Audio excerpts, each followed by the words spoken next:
Good morning, everybody. The only thing I'm waiting for is my wife to get in here. I want to thank you all for joining us. Thank you guys for the time. Like I said, 10:30. We tricked you guys. We wanted to get this thing started at 11, but we wanted everybody to just be able to be here, hang out for a little bit, get to learn a little bit about me, my daughter, the author, and the book called What Do You Mean? You want to say something?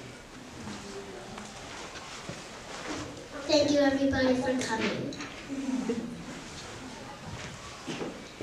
Good? Yeah.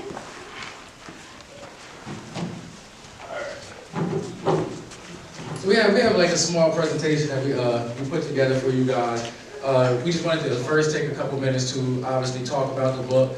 I believe there's a couple copies that we're going to pass around. They're not the official copies. As many of you guys found out, the bad news was the publishing company wasn't able to ship us the books in time so everybody that pre-ordered could get their copy today. So we have pre-orders coming, I believe, Monday or Tuesday, and we'll be, God willing, be able to hand deliver them to everybody, which is something that we're very excited about, looking forward to as well. But the title, What Do You Mean, came from the thought that there's this beautiful little girl here always asks me, what do I mean? And it doesn't matter what I say to her, kind of like you guys, somebody always has a question. And that's something that I started noticing. So I decided to write a book about it because I know oftentimes for kids, you guys are told not to ask questions, or when you guys ask your parents too many questions, sometimes we kind of get irritated or frustrated. But the truth is, when you don't know something, the best way to find out is to ask a question. So our job as adults is to encourage you guys to ask questions, and because once you ask a question, it opens your mind and you can start learning a little bit. So our goal from writing this book is to A, encourage you guys to ask questions, and B, to really inspire you guys, as you'll see, to look up into the world, because there's a lot of different things in the world. And then the biggest takeaway is I want you guys, everybody young and old, to be able to have some affirmations, right? A lot of times it's people don't know how to affirm themselves or what an affirmation even is. And by simply reading this book to your daughter, reading this book to your son, is able to kind of dive into that, and it's more of a conversation rather than talking at somebody. The last point that I wanted to make was a lot of times people see that it's a little girl for dad on here.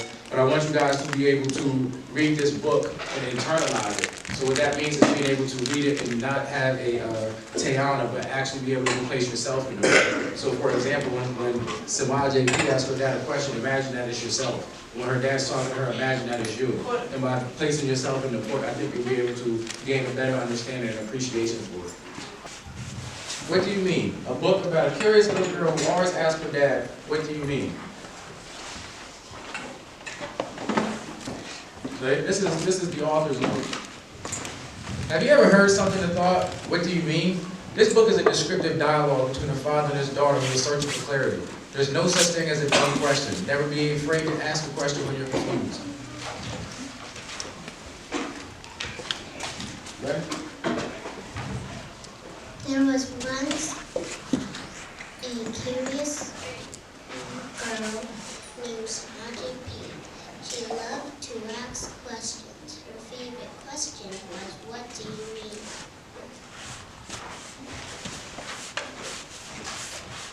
When her dad, that's me, says it's time for a shower, or her mom, that's her, says it's time for bed, Samaj JP looks confused and asks, what do you mean instead?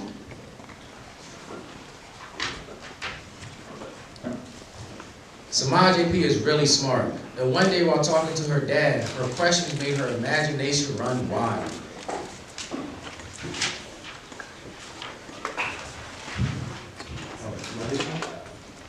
One day while her dad was sitting at his work desk at home, Smudgy P asked him what he was doing.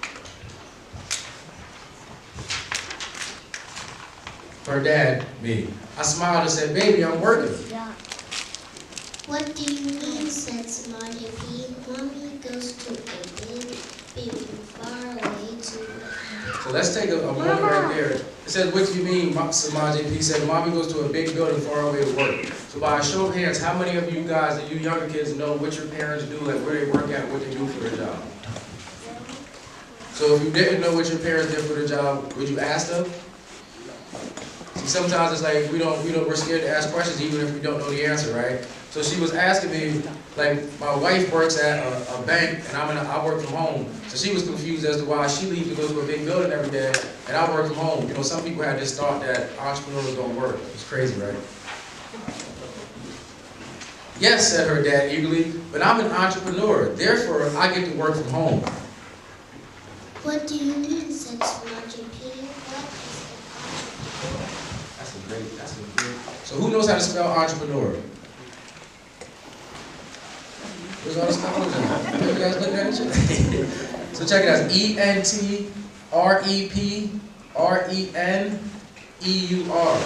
So I'm very proud of her because she learned how to read that word and it was hard for her. But by a show of hands, I'm going to call on you guys. Who knows what an entrepreneur is or what they do? Go ahead, Cassius.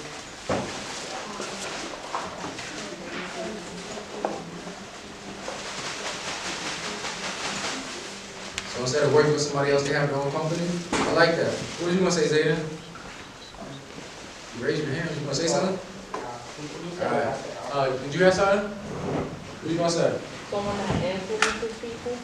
I like that. So, what do you mean, Sister Maji? What is an entrepreneur? Great question. It means I started my own business. Anyone can start their own business, actually. What do you mean, said Margie P? Seriously, I can have my own business too. I'm just a kid. So how many times do we say, like, we're just a kid? Do you guys know how old you have to be to start your own business? 18 or older. 18 or older? Close. Correct. It doesn't matter how old you are. You can start your own business at any age. All right? So I told her, yes, baby. You can be an entrepreneur, join the military, go to college, or even trade school. Whoa, Daddy, what do you mean? Like when I'm a big adult like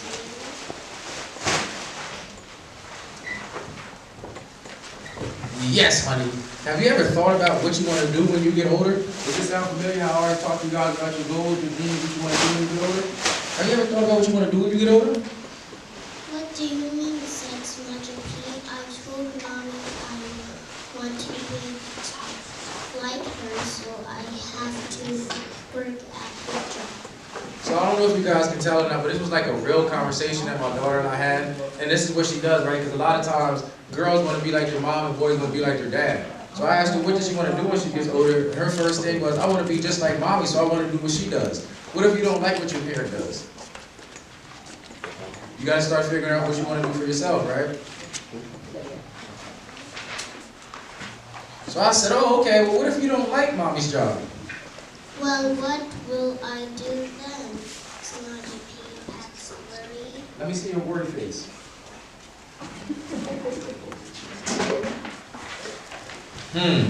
Said Daddy thinking.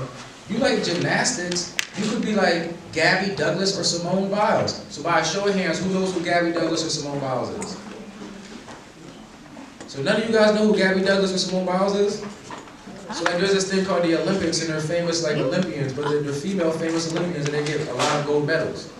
But again, once you know who people are, you can start accomplishing what they accomplished too. All right, right here. What do you mean? Said Margie P. Aren't they like really, really good?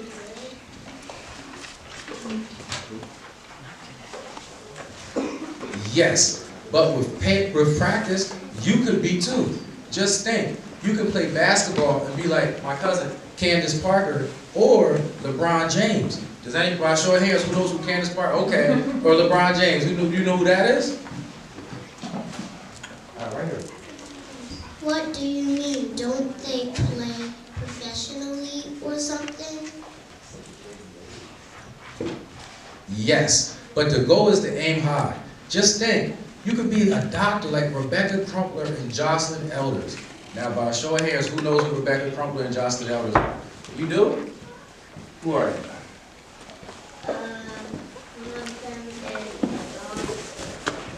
You're smart. You're correct. So Rebecca Crumpler and Jocelyn Elders were doctors. One was a doctor in the 1800s. She's like the mother of some cure. The other one's a doctor in the 1900s. Right. Weren't they famous doctors a long, long time ago or something? Asked Samaji P. Whoa, whoa. What do you mean? Are you trying to call me old or something? Daddy, you crack me up, said Samaji P, laughing. Seriously, I want you to know that you can do anything. All right, so that's one of the pieces that I want you guys to repeat. Say, I can do anything. I can do anything. Anything, said Samaji P. Wait, what do you mean, anything? I mean, you could be the president like Barack Obama, or the vice president like Kamala Harris. The world is yours. What do you mean, the world is mine? Are you and Mommy gonna buy it for me or something? So that was Teyana's favorite part of the book. But no, baby, that's not how this thing works. If you're willing to work really, really hard, you will be able to have whatever you want in this world. What do you... No. Shh, says Samaji and Pete's dad. No more questions for now. I have to get back to work.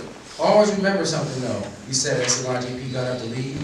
You are destined for great things, and I love you. I love you too, Daddy, said Samaji P. as she walked back to her room to play. Sitting in her room, Samaji P. whispered one thing to herself. I am destined for great things. And that's the last thing I want you guys to repeat with me. I am destined for great things. I am destined for great things. So that's the book. What do you mean? As you guys can see, there was a couple different affirmations in there. For example, I am destined for great things. I can do all things. There was a couple of examples in there of different career fields and things that you can do. But the goal of the book is to be able to inspire the young world, so your brain never stops working, your brain never stops learning, growing, and realizing the things that you can actualize and the things that you can accomplish. Because the truth is, the people that come before us kind of set the bar of exactly what we can and can't do. And sometimes our job is to break through that bar, or our job may be to use the examples that came before us for ourselves so we can learn from them. So I want to thank you guys for listening to this book with us. How long did it take you guys to write the book? So the idea of the book was actually the longest piece because I knew I wanted to write a kid's book. I kind of just didn't know how I wanted to write it. But the actual book wasn't hard. It probably took, I would say, less than a week. And the reason that this book was one of the easier books to write was because it was literally a conversation. So every day I pick her up and I ask her how her day at school was. She loves her teachers. One of them's here, Mrs. Rachel.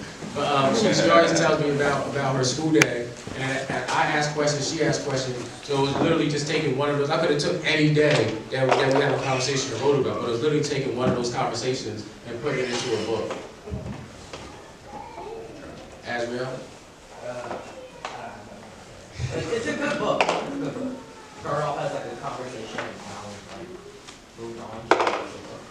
So what's one thing that you took from the book? About the oxygen. You can do all things. I like that. Is there, Teyana, can you tell me what your favorite part of writing the book with your dad was?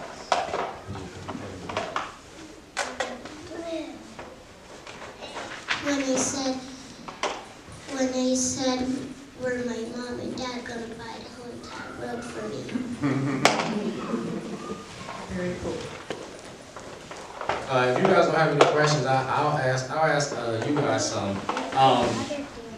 Julius, what is one thing that you took from the book? That we are that we can grow to be something good. I like that.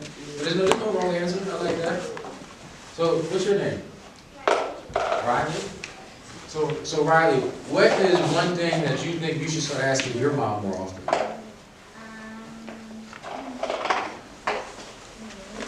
You don't know? Maybe you should start asking her, what do you mean?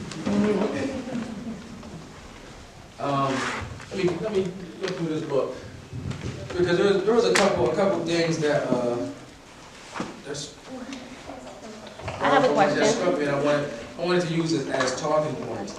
I know none of you guys can spell entrepreneurship for me, but there was another word that when my daughter was reading, she struggled with a couple of times. I wanted to see, maybe you guys know how to spell this one. I just have to find the word.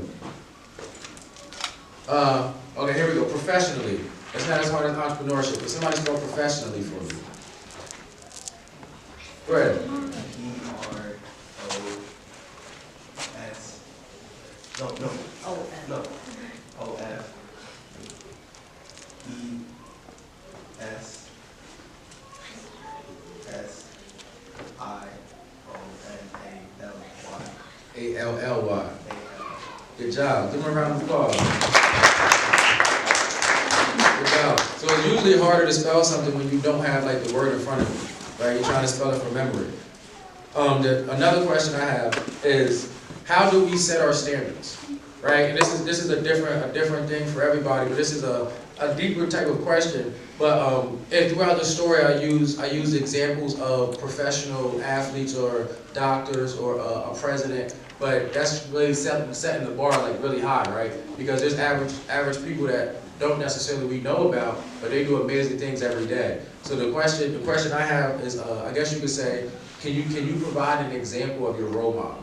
And then granted, this is different for everybody, but I'm looking for at least like 2 or 3 people. Because when I say Gabby Douglas or Simone Biles, I would assume somebody in gymnastics would like to be like them because they won gold medals, right? Somebody like Candace Parker, my cousin Candace Parker, or LeBron James is one of those where like they excel and they show a level of excellence. So if we have a role model or somebody that we're trying to emulate and they're at a level of excellence, all of a sudden that demands a certain level from us. Right, so the question often, if I ask somebody who's your role model or who do you look up to, who do you want to be like, a lot of times people don't have an example.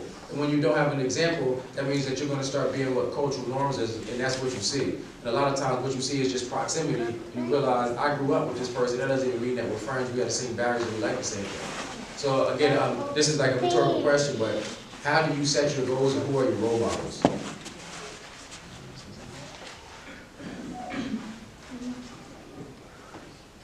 And then just the last thing, I really wanted just to hammer this home because this is something that is often overlooked, but there's a lot of negative influences and negative things out there, especially with social media, especially with small-minded people.